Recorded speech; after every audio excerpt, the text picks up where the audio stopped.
quería contarles un poco qué es el instituto, cómo está organizado el sector. Yo sé que quienes me han antecedido han mencionado unas generalidades sobre las coberturas de energía, qué está haciendo nuestro instituto y cuáles serían un poco este abrebocas sobre los retos y las demás, digamos, posibilidades que se vienen para los desarrollos del territorio. Y quisimos llamar esta presentación de la siguiente manera: planeación de la cobertura energética para La Guajira, oportunidades con las energías renovables para el desarrollo económico y social.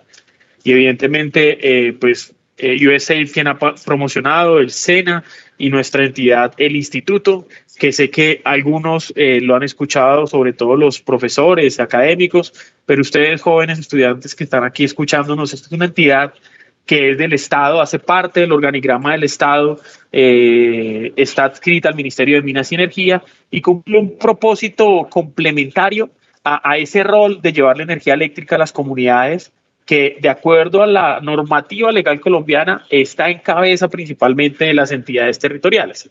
Y el instituto principalmente promueve la energía eléctrica en las zonas a donde no ha llegado la energía o no está consolidado los procesos energéticos, como complemento precisamente a esa responsabilidad que tienen las entidades territoriales. Y aquí es muy importante que ustedes desde la academia y hoy que están empezando, digamos, este proceso de formación, también no solamente comprendan cuáles son esos procesos técnicos sobre los cuales se puede enfocar, como lo decía Ricardo, cobrar, mantener, operar, sino también cuál es esa institucionalidad que en materia energética y en materia de desarrollo laboral pues permite precisamente que las dinámicas se cumplan, porque muchas veces muchos proyectos no se dan o no se mantienen porque tal vez el interesado, la comunidad, lastimosamente, no conocen esa burocracia o ese paso a paso, el trámite del encargado, y pues lo ideal es que no debiera existir. Digamos que todas las entidades deberían ser articuladas, pero nuestro sistema, nuestro marco legal da unas competencias. Entonces hoy quiero hacer un poco referencia permanente sobre este tema.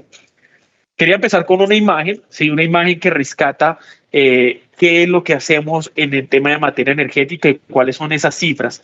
Y aquí quisimos mostrar a dos comunidades indígenas. Ustedes, evidentemente, desde La Guajira lo viven más cerca. Aquí quise representar a Mimi, una líder guayú en la comunidad de Yutao, en Manaure, donde precisamente por primera vez en la historia el gobierno nacional hace un esfuerzo para llevarle la energía eléctrica a su comunidad. 67 familias se conectaron el año pasado y lo ha venido haciendo con otras familias, por ejemplo en Guainía. Evidentemente las familias que menor cobertura de energía eléctrica tienen son las familias más rurales colombianas, esa Colombia profunda, los departamentos de el Guainí, el Guaviare, donde habitan nuestras comunidades indígenas, y evidentemente la Alta Guajira.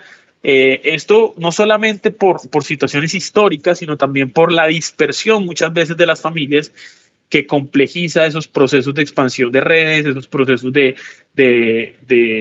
digámoslo, de ampliación de todo el tema de desarrollo de infraestructura en general, y por ello digamos que la energía también ha tenido esos retos de implementación. Hace poquito compartimos con una universidad de cooperación alemana y con una experiencia de consolidar cuáles serían las necesidades de educación y formación del sector de energías renovables en Colombia. Y a través de esta corporación alemana, RECO, esta entidad, digamos que aglomeró, digamos, cuáles son los focos principales en los que los estudiantes deberían enfocarse, en lo que Colombia debería enfocarse en materia de educación y formación en el sector energético. Y señalaron que el foco principal es que tenemos que cerrar las brechas en competencias generales. Las personas tienen que estar en la capacidad de hablar sobre eficiencia energética, tenemos que tener competencias sobre sostenibilidad y digitalización, tenemos que tener competencias de lo que les decía, manejo del marco regulatorio, gestión del talento humano, gestión empresarial y asuntos y relaciones sociales. Y esas competencias, con un conocimiento técnico establecido, nos van a permitir cerrar las brechas en competencias del sector, desarrollar proyectos, realizar procesos de operación y mantenimiento y evidentemente también tener capacidades de instalación y construcción de la solución de energía eléctrica. Entonces, cuando uno ve qué necesita el sector energético colombiano, en qué deberíamos enfocar nuestros procesos de educación y formación, pues vamos a tener un marco de acciones en el cual muchos de ustedes van a tomar diferentes caminos. Algunos evidentemente tomarán el camino de construir, otros tomarán el camino técnico de hacer operaciones de mantenimiento, otros se enfocarán en los temas de manejo con comunidades, relaciones sociales, otros con relaciones con el gobierno. Algunos de acá, espero, muchos de estos estudiantes sean futuros líderes del departamento y sean líderes de sus comunidades, alcaldes, gobernadores, congresistas y, por qué no, presidente también, para que podamos seguir en este proceso. Entonces, digamos, aquí hay unos focos en los cuales ustedes que están empezando este ciclo académico pueden empezar a ver, yo quiero enfocarme en eficiencia energética, yo quisiera ver el tema y profundizar en este tema de conocimientos. Entonces, es una abrebocas sobre las grandes oportunidades que en materia de necesidades de educación hoy tenemos y vale la pena profundizar. Partiendo entonces de qué es lo que necesitamos, quería contarles cuál es el problema de la zona no interconectada. Y yo sé que Ricardo un poco les comentó algunos de los grandes proyectos y seguramente profundizó sobre cuál es la capacidad energética en Colombia. Y básicamente, digamos, quería recordar que en Colombia tiene un sistema interconectado nacional, un sistema de redes energéticas, donde las ciudades y muchos de los lugares donde habitan, digamos, las comunidades conglomeradas se cubren en materia energética, pero vean esta cifra: 653 familias hoy en día hacen parte de las zonas no interconectadas. Ahora, aquí es muy importante decirles que ser zona no interconectada no significa que no tengan energía o que no tengan luz, es que no hacen parte de la red eléctrica nacional. Y eso no es malo per se, digamos, eso lo que nos lleva es que es retador la manera en cómo debería generarse la energía. Estas zonas no interconectadas, digamos que nacen a la vida jurídica colombiana no solamente por situaciones de dispersión, sino también por situaciones geográficas. Un ejemplo que siempre uso es el tema de las islas, como San Andrés o en el Caribe hay muchas islas, Islas del Rosario o en el Pacífico hay islas. Llevar la energía eléctrica a través de una red eléctrica físicamente es posible, pero es muy costoso, ¿sí? Y en algunas veces es dificultoso, incluso a veces no ha sido posible. Pero en esas islas hay energía porque se construyen grupos de generación que permiten que haya energía eléctrica. Entonces, ser una zona no interconectada no es negativo, no es malo, es una zona específica del país que no cuenta o no accede a la red eléctrica nacional. Y en ese sentido, las zonas no interconectadas hoy tienen, ahí sí, dos problemáticas. Por un lado, tienen unas familias que están siendo atendidas de manera parcial y hay que mirar cómo podemos mejorar las condiciones de acceso a energía, pero por otro lado hay cerca de 410.000 familias, como lo mencionaban, que no tienen energía eléctrica. En La Guajira, Guajira es el departamento con mayor número de familias que no cuentan con servicio de energía eléctrica. Cuando empezamos el gobierno, Ricardo era director de la UCME, el PIEC a esa fecha señalaba que aproximadamente 500.000 familias no contaban con el servicio de energía eléctrica, y el gobierno con esa cifra se propuso una meta, y era energizar por lo menos a 100.000 hogares. Entonces, Colombia se planteó un horizonte que al 2030, conforme los objetivos de desarrollo sostenible, tenemos el compromiso de que todos los colombianos cuenten con una energía asequible y no contaminante. Entonces, para poder aportar una cifra consolidada de cierre de brechas, el Estado se compromete a través del plan de desarrollo a energizar 100.000 familias en este periodo de gobierno. Y empezamos a ver ese mapa. Aproximadamente, según ese PIEC, cerca de 75.000 familias en La Guajira no tenían. Ahora vamos a ver algunas cifras puntuales de La Guajira, pero aquí quería mostrarles el panorama general de las zonas interconectadas. Y el gobierno se compromete con 100.000 familias y a la fecha, corte de 30 de julio, ya han sido conectadas 90.000 familias por primera vez, de las cuales ahora vamos a ver cómo se han venido conectando esas familias. Nos queda un reto, seguir conectando 300.000 familias por modelos de soluciones solares fotovoltaicas, microredes aisladas, siguen siendo parte de zonas no interconectadas, y 110.000 familias podrían ser conectadas a través de la expansión de red. Entonces, El reto principal que tenemos es que tenemos que trabajar por la universalización del servicio de energía eléctrica. Pero por otra parte, voy a colocarles un ejemplo. En La Guajira hay una comunidad que algunos de ustedes conocerán, Nazaret. En Nazaret y Puerto Estrella construimos un complejo energético con grupos o diésel, máquinas a diésel que le dan energía eléctrica durante unas horas, y construimos un parque solar con baterías que le da unas horas adicionales al día de energía a la comunidad de Nazaret y Puerto Estrella. Aproximadamente Nazaret y Puerto Estrella con estas obras de infraestructura tienen 15 horas de energía al día. ¿Por qué 15 horas? Porque la radiación solar permite que tengan energía durante 10, 11 de la mañana, 3, 4 de la tarde de manera frecuente y permanente. Las baterías generan una estabilidad dentro del proceso, logran algún proceso de acumulación, y el diésel sirve para prestar horas de energía en esas horas donde el sol evidentemente pues no da la radiación suficiente. En ese sentido, digamos que el reto que tenemos es que estas familias que tienen horas de energía parciales puedan tener 24 horas de energía.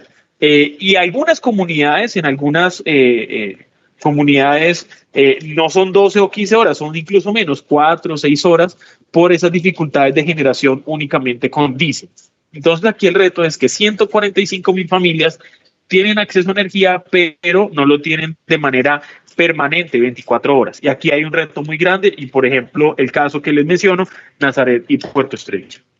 Ahora bien, si uno quisiera ver un mapa, ¿sí?, de cuál es el reto energético que tenemos en cobertura de energía eléctrica, haciendo unos supuestos de que a cada familia le vamos a instalar una disponibilidad energética de aproximadamente 1 kilovatio de disponibilidad. Eso significa en cuestiones, digamos, prácticas, que una familia pueda contar con una nevera, con un televisor, con unas multitomas, con unas bombillas, durante las 24 horas del día. Estaríamos hablando que necesitamos cerca de 450,000 kilovatios, es decir, para mejorarles a los que tienen más los que no tienen, necesitamos esa necesidad energética, y con eso cubriríamos la universalización del servicio. Esto es lo básico, esto es a lo que le está apuntando, digamos, digamos, la palabra básica a veces suena demasiado simplista, pero realmente eso es como lo mínimo que a lo que le está apuntando de cómo promovemos una accesibilidad energética. Pero el reto aquí es mucho mayor. En la medida en que las familias empiezan a consolidar un servicio energético, esa demanda empieza a aumentar, porque genera dinámicas de desarrollo, dinámicas económicas, dinámicas de consumo, dinámicas empresariales. Ya las familias no solamente quieren el refrigerador para poder enfriar el jugo, la gaseosa, el agua, sino que también quieren para poder congelar el pescado. De eso puede salir proyectos productivos, y los hemos visto en algunas comunidades, como por ejemplo cuando se consolidó algunas comunidades cerca al Pájaro, pues también vieron la oportunidad de que el momento en que iba llegando la energía, podían alrededor de él proveer e instaurar procesos comunitarios de competitividad que le generaran mayores ingresos. Entonces, hoy en día, en esa foto, lo que podemos decir es que en las zonas interconectadas de Colombia estamos en un porcentaje cercano al 41%, y la brecha aún sigue siendo grande. Esto es una realidad no solamente en la Alta Guajira, sino en las zonas como el Guaviare, Amazonas, Guainía, Bichada, todo el Pacífico colombiano, y el litoral pacífico y parte del litoral caribe. ¿Cuáles son los roles entonces de las entidades en el sector minero energético? Por un lado, pues evidentemente el Ministerio de Minas y Energía, ¿sí?, es el encargado de definir la política pública y de subsidios de todos los colombianos, ¿sí? Por otro lado, está el IPSE, la UME, la CRE, que son entidades adscritas al Ministerio de Minas y Energía. Cada uno tiene unos roles específicos. Nosotros como instituto promovemos soluciones de energías. La unidad de planeación minera energética es la que se encarga de planear el desarrollo del sector minero energético. La CREG es la comisión de regulación que regula las tarifas, la remuneración de las actividades, regula las actividades de generación, distribución, comercialización. La Superintendencia de Servicios Públicos aquí es un rol híbrido, porque no es adscrita única y exclusivamente al sector minero energético, porque digamos que cumple ese rol de protección y vigilancia para los derechos y deberes de los usuarios, pero también lo hace con agua, y conectividad. Entonces, digamos que es una entidad adscrita a otra entidad del gobierno, que es el DNP, pero tiene una gran relación con el sector minero energético porque supervisa, vigila y controla la prestación del servicio público de energía y gas. Y por otro lado, evidentemente están las entidades territoriales, como lo mencionaba, y la Superintendencia de Industria y Comercio. Las entidades territoriales porque son los realmente responsables por ley de garantizar la accesibilidad de los servicios públicos a sus pobladores. Entonces, digamos que este es un mapa a nivel gobierno nacional que hace cada una de las entidades. Es importante que en ese proceso que ustedes lo inician tengan claros los roles, precisamente para poder el día de mañana tocar las puertas a quien corresponda conforme a esas actividades que ustedes han decidido profundizar. ¿Qué ha hecho el gobierno? Como lo dije hace poquito, cuando llegamos nos encontramos un panorama de cerca de 500.000 familias sin energía. En la actualidad hemos ya conectado 90.000 familias, 38.000 con soluciones solares fotovoltaicas, y le hemos mejorado el servicio a 8.000 familias que pasaron de tener 4 horas a 24 horas de energía. Este es un mapa general de cuáles son los proyectos que el instituto ha promovido, no solamente con recursos del presupuesto general de la nación, sino también en colaboración con recursos de las entidades territoriales.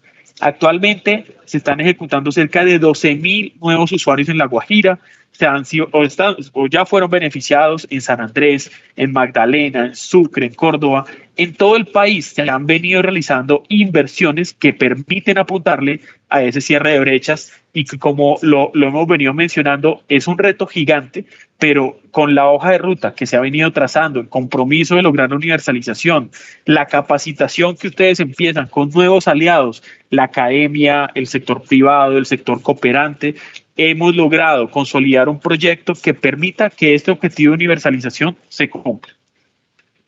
¿Qué hace el IPSE? Dentro de todo este rol, el instituto que actualmente tenemos la oportunidad de dirigir, precisamente es el encargado de, por un lado, dinamiza la inversión pública, privada y de cooperación para que esas soluciones energéticas sean una realidad en las comunidades a través de proyectos de inversión.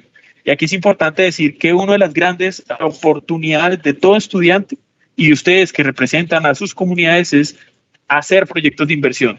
No hay inversión pública ni privada que no se ejecute si no hay un proyecto. Y si no hay un proyecto, uno puede saber la necesidad, uno puede tener identificada el cómo, pero si uno no tiene ese proyecto que materializa esa necesidad, no vamos a lograrlo. Y ese era uno de los grandes problemas que tenía el sector energético.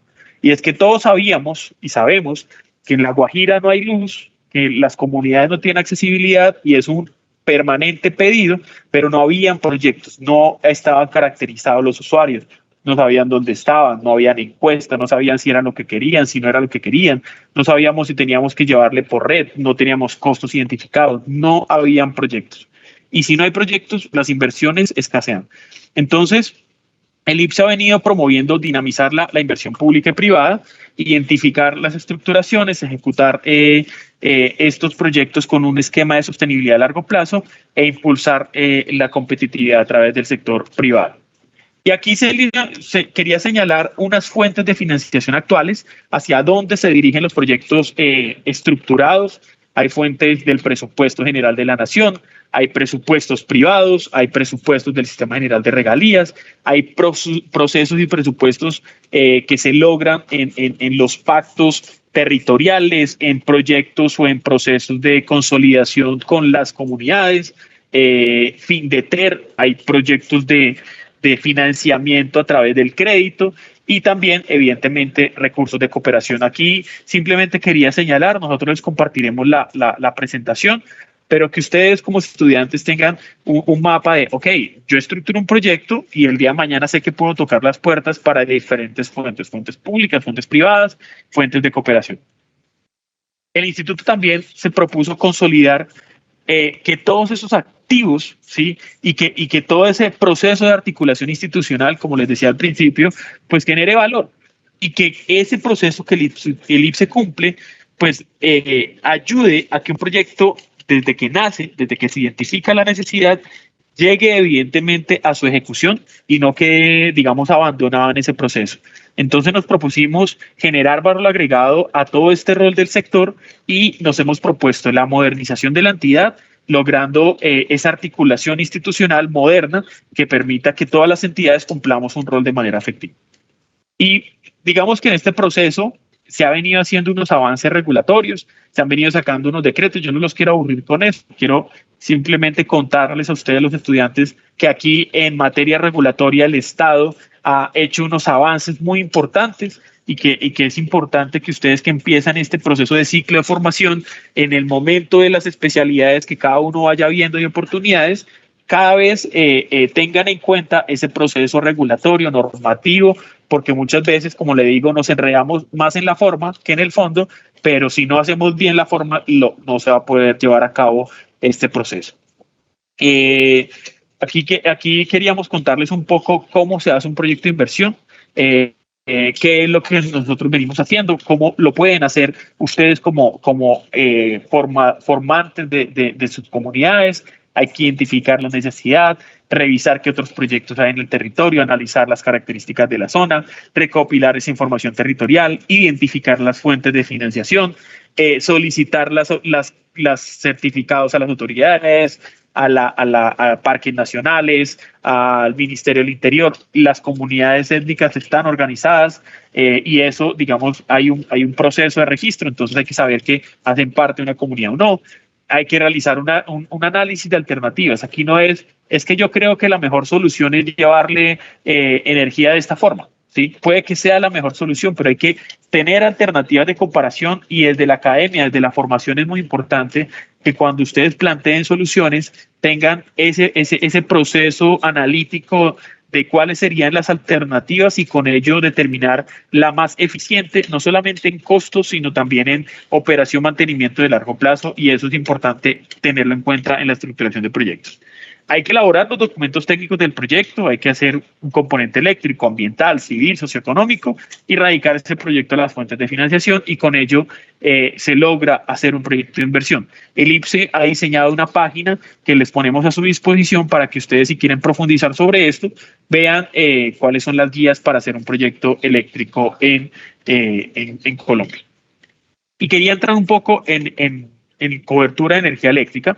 Y aquí quería contarles que, como lo dijo Ricardo, aproximadamente eran 75.000 familias que vimos no tenían ese servicio de energía eléctrica, con un porcentaje cercano al 58%, principalmente ubicados hacia la Alta Guajira. En Uribe solamente cerca de 27.000 hogares no tenían servicio de energía eléctrica. Aquí el PIEC vale la pena señalar que también tiene en cuenta, pues, no solamente las comunidades, familias, sino también las UCAs y las instituciones educativas. Y en ese proceso, en este momento, a hoy, hemos cerrado la brecha en un 2%. Pareciera que no es mucho, pero digamos ya son familias conectadas que cuentan con el servicio de energía eléctrica. Cerca de 4.050 hogares ya hoy tienen servicio por primera vez, que no la tenían hace 3 años. Estamos construyendo proyectos en este momento que van a permitir que ese índice llegue a un 64%. Hay en ejecución cerca de 5.900 familias, 6.000 familias que se están construyendo actualmente y estamos trabajando para que se sigan construyendo usuarios adicionales para llegar a un 79% de cobertura. Aquí la buena noticia es que los proyectos están estructurados, están identificados, se están concursando a diferentes fuentes de financiación.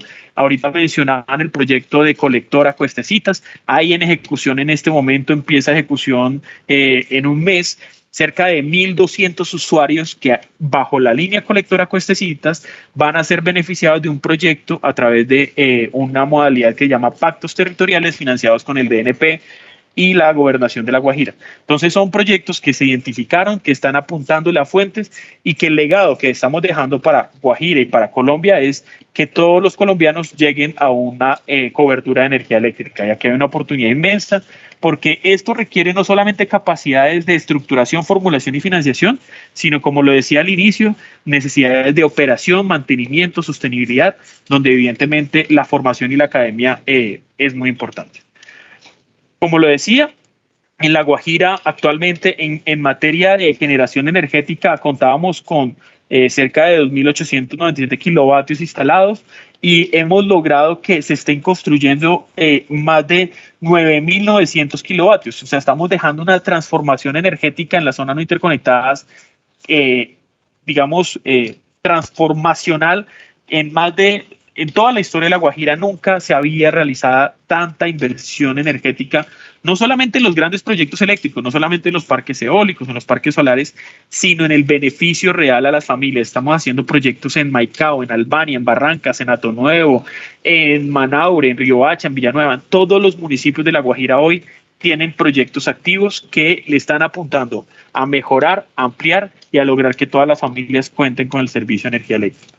El legado que le estamos dejando entonces a Colombia, queridos estudiantes, es un legado donde la transformación energética es una realidad no solamente por los grandes proyectos, sino porque le está llegando a todas las familias y está cumpliendo ese propósito de universalizar el servicio de energía eléctrica. Y es posible que esto se haga no solamente con recursos públicos, sino también con recursos privados. Y aquí las oportunidades de formación que ustedes hoy empiezan son inmensas, no solamente para que el día de mañana sean los técnicos que hagan mantenimiento, sino que sean los gerentes de la transformación social de las nuevas empresas y sean los gerentes de la apropiación de la tecnología y de la energía para esas más de 70.000 familias. Muchas hoy que por primera vez están teniendo energía, muchas otras que el día de mañana lo tendrán, y muchas otras que sé que a través de estos procesos de formación, con el liderazgo de ustedes que hoy empiezan y con el liderazgo de sus comunidades, vamos a poder seguir construyendo proyectos para cerrar esa brecha de accesibilidad a la energía eléctrica. Quiero dejarlos también, así como empecé, terminar con una imagen de lo que hoy representan nuestras comunidades indígenas, comunidades en Puerto Gaitán, en Puerto Carreño y obviamente en La Guajira, con Carolina Cijona, también de la comunidad de Yutajo, para que ustedes se apropien y se empoderen de que este proceso es una realidad y que se requieren más manos para que no solamente llegue la energía, sino que la energía permanezca en el tiempo. Muchas gracias.